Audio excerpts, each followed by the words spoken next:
Welcome to Zack TV, where stories hit different. Today's story is packed with action, mystery, treasure, and survival. You won't believe how far this journey goes. Let's dive in. The story begins in the year 1965.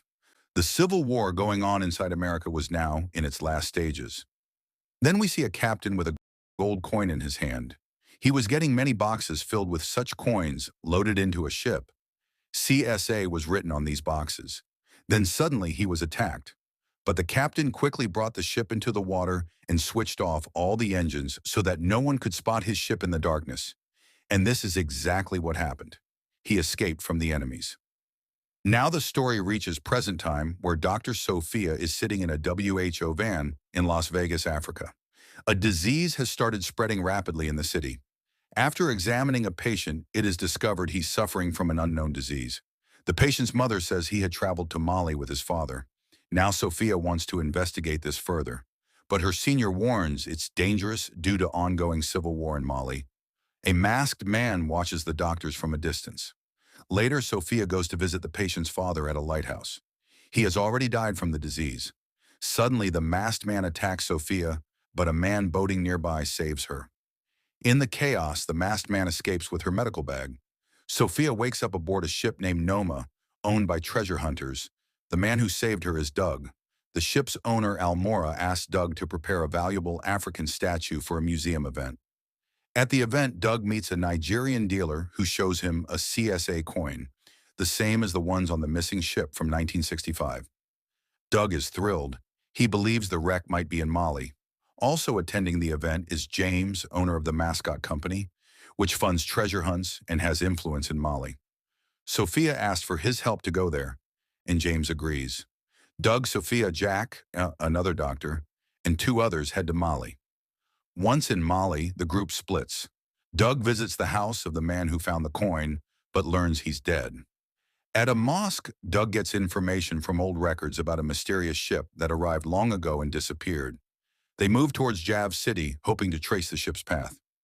On their way, they discover a type of red clay, rare in moving water. Suddenly, a military boat stops them asking for the doctors. The king of Mali has ordered them captured to prevent foreign interference. Doug outsmarts the military by capsizing their boat and fleeing, but more soldiers attack. Doug and his friends blow up their own boat and escape underwater. Now stranded, Doug tells Rudy to inform Almora, while he and James search for the doctors. Meanwhile, Sophia and Jack find a deserted village full of corpses. Sophia climbs into a well to collect water samples. Jack is caught and shot by Kazim, the brutal king of Mali, while Sophia hides in the well. Kazim's men search for her, but Doug and James arrive in time.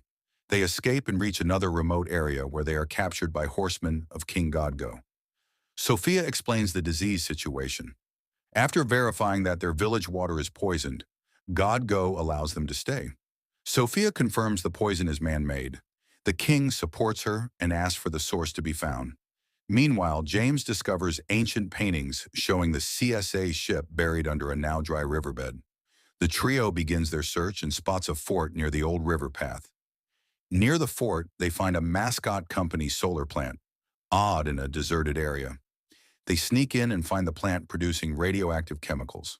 In the basement, they find tons of leaking, toxic waste contaminating the underground Nerja River, the water source for the region.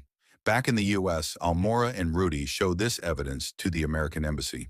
Meanwhile, Mascot's men catch Doug, James, and Sophia. Sophia confronts Mr. Mascot, telling him his plant is killing people. He denies it but looks shaken. Doug and James escape using a gold coin to unlock their chains and call Almora. Doug sells his last coin to buy a jeep. They return to Godgo for help, but he has no army to fight Kazim. Still, he gives them a car. Doug and James storm the mascot plant, only to find it abandoned, likely to destroy evidence. Just then, a helicopter arrives. Mascot tries to flee with Sophia, but she jumps out. Doug confronts Mascot, and James disables the bomb inside the plant. The solar panels activate, but no explosion happens. Mascot is furious. Sophia, Doug, and James flee, but Kazim's helicopter chases them.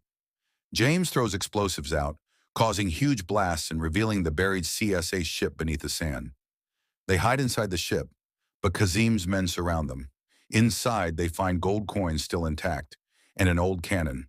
They fire it at Kazim's helicopter, killing him. His army surrenders, but the reason becomes clear. Godgo's army had surrounded them from behind.